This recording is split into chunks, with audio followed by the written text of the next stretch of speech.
The movie starts off in outer space, with a malfunctioning satellite dish plummeting towards Earth at a high speed, but we're brought to a restaurant, with the head of the XXX program, Augustus Gibbons, attempting to recruit Neymar Jr. for this program due to his unique abilities.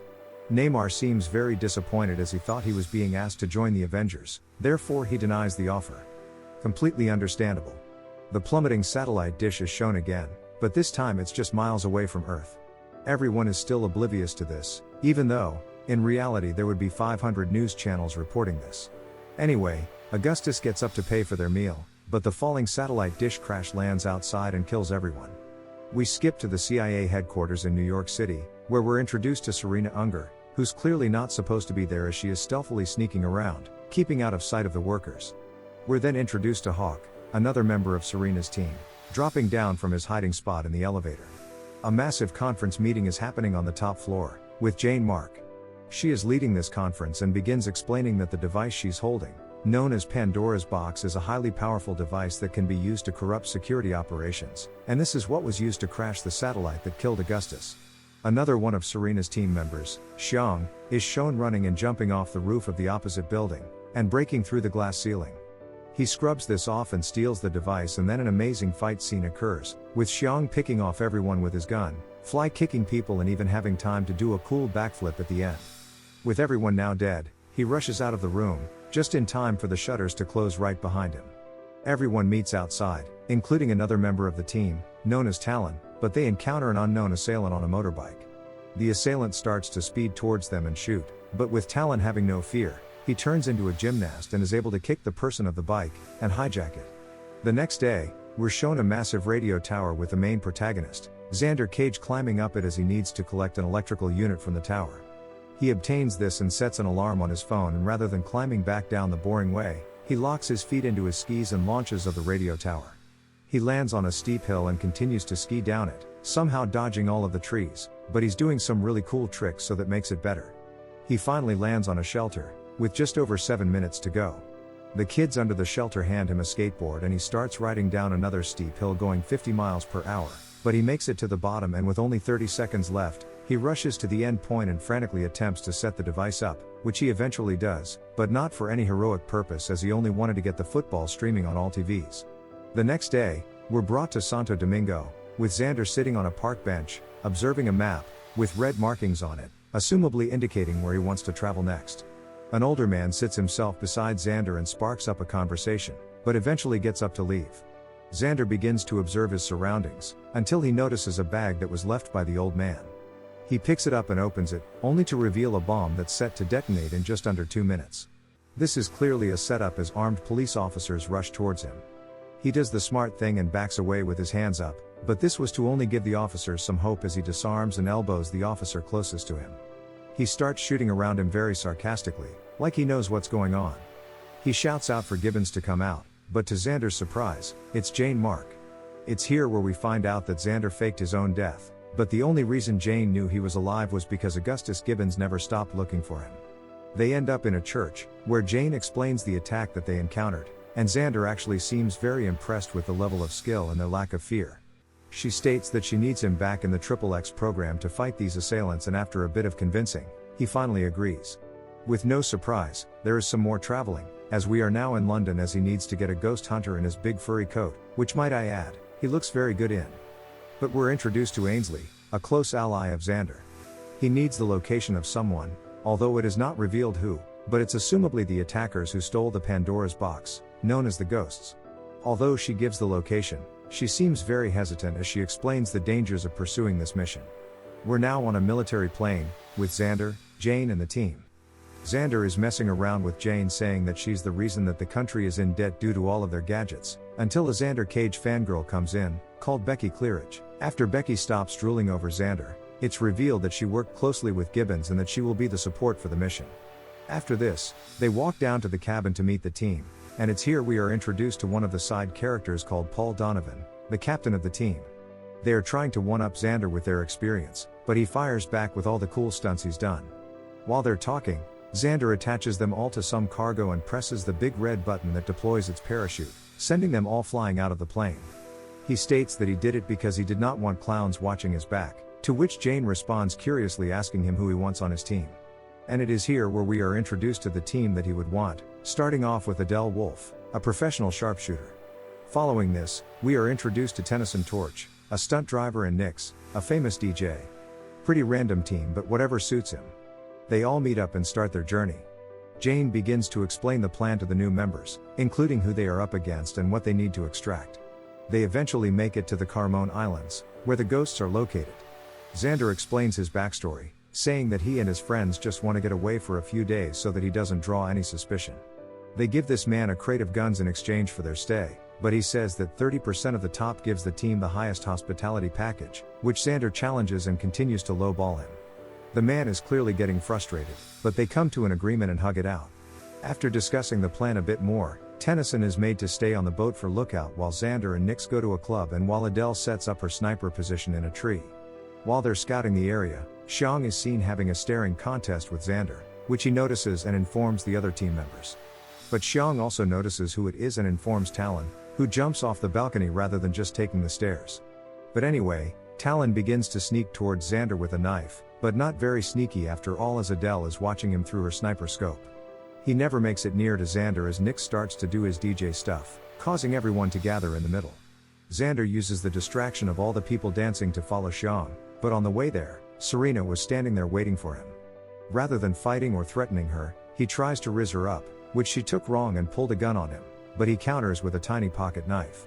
After they somehow swap weapons, Xiang comes out from his room and gets them both to put the weapons down. After saying a few words, they end up at a table having a few drinks like they're best friends, and luckily after minutes of waiting, Xiang finally takes out Pandora's box, but the conversation doesn't go as planned as Xiang pulls out a grenade and rolls it towards Xander, who is able to hold the pin so it doesn't go off. They're now playing grenade roulette, with multiple grenades now, but here it's revealed that Xiang is actually XXX, as well as the other members of his team. Tennyson is vibing on the boat, singing his heart out, but military helicopters are seen flying right over him, putting the conversation to a pause. Everyone panics and runs away, which Xiang uses as an opportunity to escape with the Pandora's box. The officers are threatening anyone that moves with a bullet in the head, but Xander of course tests this and begins moving like a robot, but because the officers are all talk, they did nothing. After lots of back and forth talk, they finally start fighting, but with Xiang being a pussy, he leaves the scene. Adele is picking off the officers with no bother, while Xander is body slamming them into tables, but he soon leaves to chase after Xiang. Nyx starts running to the boat, but gets gunned down by an officer, but since almost anything can happen in this movie, Tennyson drives the boat onto land, knocking the officer over like it's GTA. Xander is now chasing through the forest after Xiang, because for family, but anyway he clearly still has some fast and furious blood inside him as he's easily dodging trees and even drives on water. Yeah, we're surprised at that too.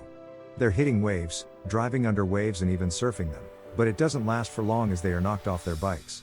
Xander makes it to land with Pandora's box, but Serena is waiting for him with a gun and shoots it out of his hand, as she believes that no one should have that power at the tip of their fingertips. The other team members meet up on the beach, only to uncover that another satellite fell, meaning that there may be another Pandora's box. After hearing this, Xander suggests that Serena joins their team. They're now back on the plane, listening to a news broadcast about the fallen satellite.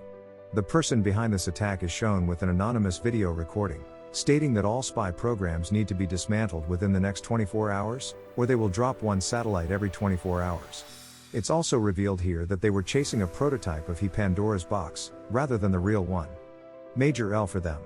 They begin to assess the security feed of the initial attack, where Xiang stole Pandora's box, until Xander notices that whenever Xiang broke through the ceiling window, one person in particular did not flinch. It was the director of the CIA, indicating that he clearly had something to do with the attack. As Pandora's box needs to keep reconnecting itself due to the satellite's orbiting, they are able to track it down using the main signal, to which it's revealed that he's hiding out in Detroit.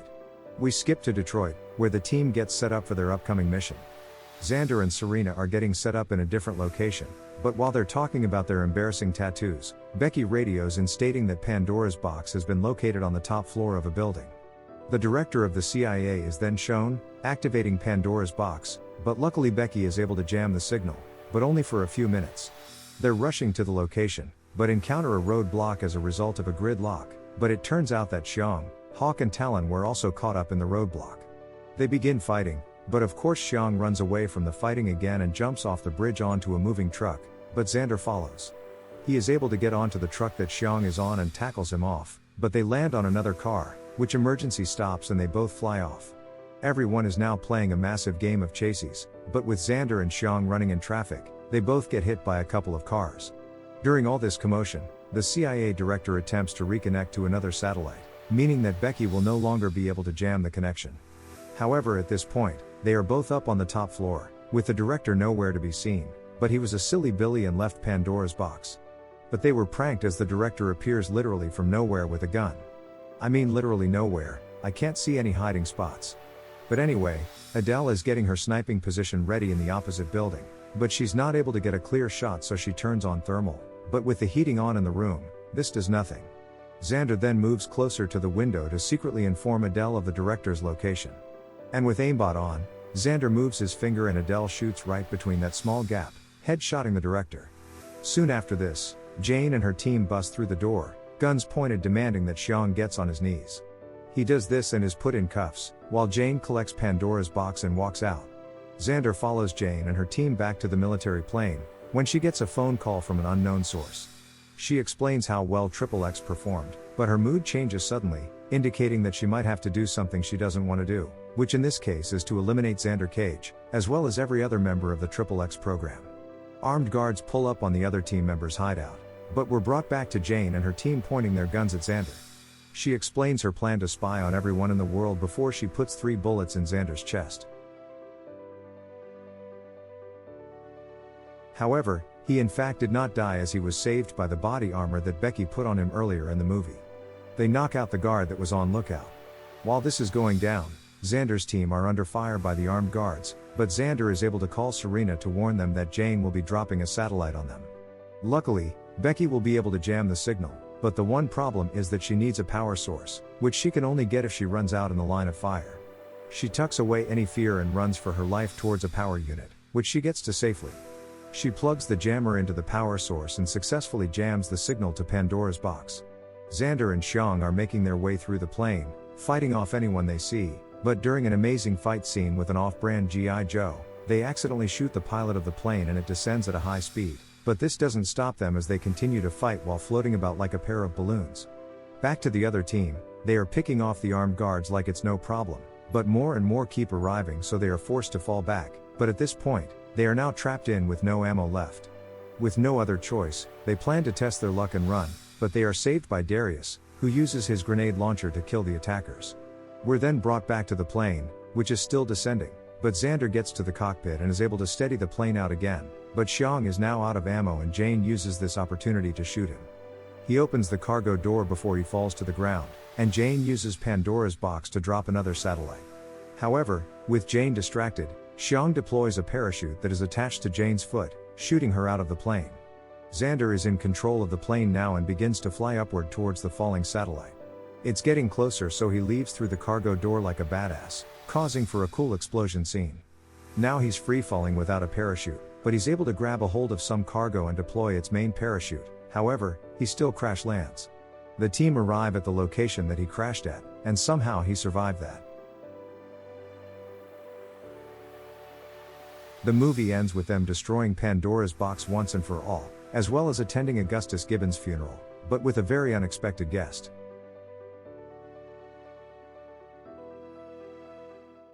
Thank you for watching.